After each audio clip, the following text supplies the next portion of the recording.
Hey tout le monde, c'est Avapi et aujourd'hui on se retrouve pour une nouvelle vidéo dans laquelle je vais vous parler du vieux LPS Tube.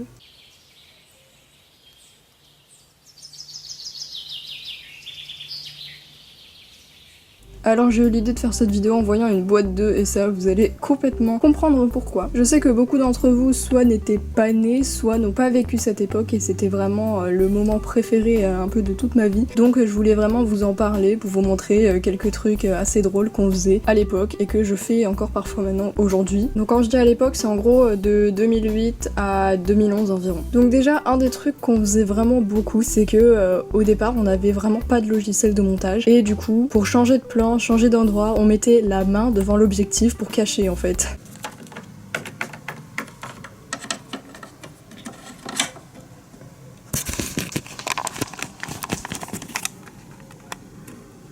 Alors niveau qualité ça volait pas beaucoup plus haut que du 360p clairement, mais nous on s'en rendait vraiment pas compte. Moi quand je regarde ces anciennes vidéos, et ben dans ma tête, quand j'étais petite ça ressemblait vraiment à de la HD, donc je suis un peu choquée de voir qu'il y avait des bandes noires, que c'était flou et tout, c'était dégueulasse, et en fait, bah on appréciait vraiment ce qu'on voyait quand même. Qui dit zéro logiciel de montage, dit aucun bruitage, aucune musique, et par rapport au bruitage, on les faisait maison en fait, on les faisait sur le moment, c'était souvent des bruits de bouche, hein.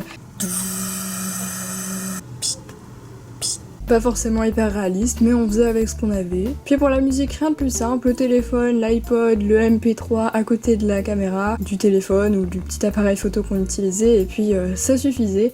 Donc c'est comme ça qu'on faisait les concerts.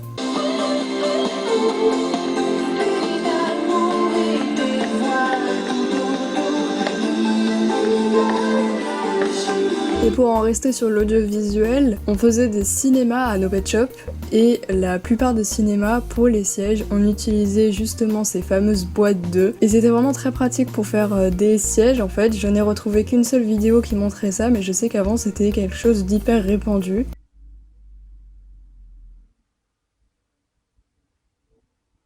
Et pour l'écran du cinéma, alors là ça variait. Moi ce que j'ai vu le plus c'était la DSi à l'époque, mais on a vu aussi des appareils photo, parfois même un ordinateur ou des téléphones pour ceux qui en avaient. Mais c'était relativement rare, je pense qu'aujourd'hui ce serait plutôt un écran de téléphone. Il y avait certains accessoires qu'on n'avait pas tout simplement parce que ça n'existait pas en pet shop et qu'on n'avait pas forcément de Playmobil, etc. C'est pourquoi les souris servaient de téléphone. Ça c'est quelque chose que je fais encore aujourd'hui.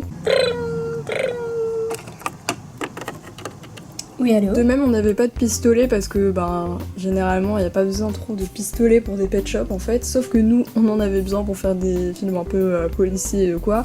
Et du coup on utilisait des sèche-cheveux, en tout cas c'était très courant et même jusqu'à Pet Shop Miss TV je me souviens elle avait utilisé des sèche-cheveux pour faire des pistolets. Prépare-toi à mourir, Peter. Un truc assez courant et qui va sûrement se retrouver encore aujourd'hui que personnellement je fais, c'est que les Teensies sont les pet shops des pet shops. C'est-à-dire que les pet shops quand eux ils font des vidéos, et ils utilisent des pet shops. Ça se fait encore aujourd'hui il me semble dans une vidéo récente de LPS Honey, mais c'est un truc qui date déjà de pas mal de temps. Salut, ça va? Oui, ça va et toi? Oui, ça va. Une petite technique également que moi je pourrais refaire personnellement, c'est que quand les LPS mangent et qu'ils terminent leur repas, par exemple une gamelle, on retournait la gamelle pour faire croire qu'il n'y avait plus rien dedans et que le pet shop avait mangé. Bien sûr, entre temps, il y avait un cut un peu dégueulasse, mais ça passait comme ça.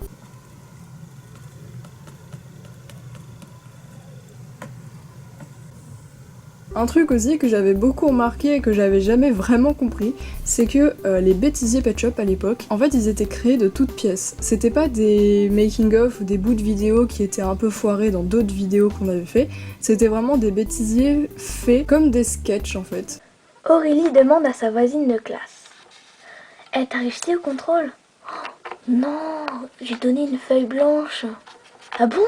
Mince, moi aussi, la maîtresse va croire qu'on a copié. Puis je voulais également vous parler d'un personnage phare qu'on retrouvait sur pas mal de chaînes de pet shop, et même encore un peu aujourd'hui je pense, c'est la peste. La peste à la piscine, la peste au restaurant, la peste au magasin, la peste elle a été dérivée partout, et c'était vraiment toujours le même genre de peste. Bonjour.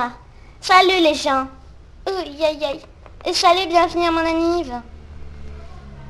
Ouais, c'est ça, ouais. En fait, c'est normal hein, que tu me dises bienvenue. C'est vraiment un personnage qu'on retrouvait hyper souvent, je pense même plus souvent que les vidéos aujourd'hui sur le harcèlement. D'ailleurs, petit aparté s'il vous plaît, arrêtez les vidéos sur le harcèlement scolaire, c'est vraiment très frustrant de voir que le harcèlement ça se résume à 2 répliques dans la journée et le personnage qui se suicide à la fin en fait. C'est très mal fait, désolée de le dire comme ça mais les vidéos sur le harcèlement il y en a vraiment trop et ça n'avance à rien en fait. Voilà, c'était mon petit message.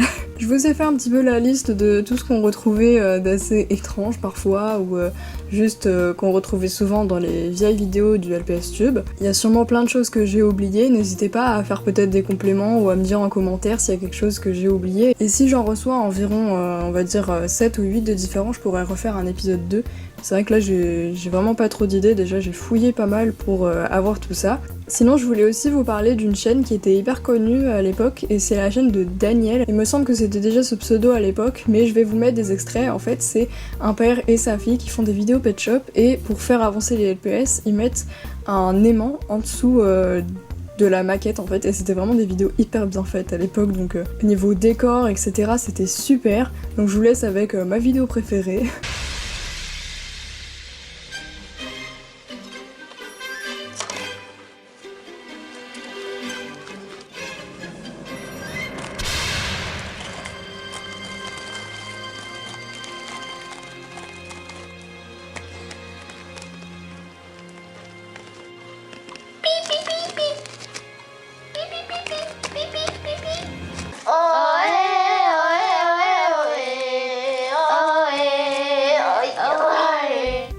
Donc voilà, c'est la fin de cette vidéo, j'espère qu'elle vous a plu. N'oubliez pas de me dire en commentaire si vous avez d'autres trucs qui vous avaient marqué dans le vieux LPS Tube. Moi aussi si vous êtes un peu nostalgique de cette période, personnellement je le suis beaucoup, même si je préfère largement maintenant la qualité qu'on a dans le LPS Tube, mais c'est vrai que quand j'étais petite, je me contentais vraiment de ce qu'il y avait et c'était génial à mon sens. Donc voilà, on se retrouve bientôt pour une nouvelle vidéo. Bisous!